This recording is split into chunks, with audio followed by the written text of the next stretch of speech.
Hi there, thanks for watching. This is Glenn with A Perfect Yacht Marine Services. And through November, the motor hatch was refinished. The white portion here is the inside of the cover, and the blue is the top portion.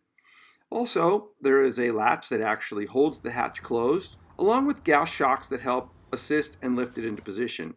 Detailed, careful, and precise processes were needed for a clean installation of the latch.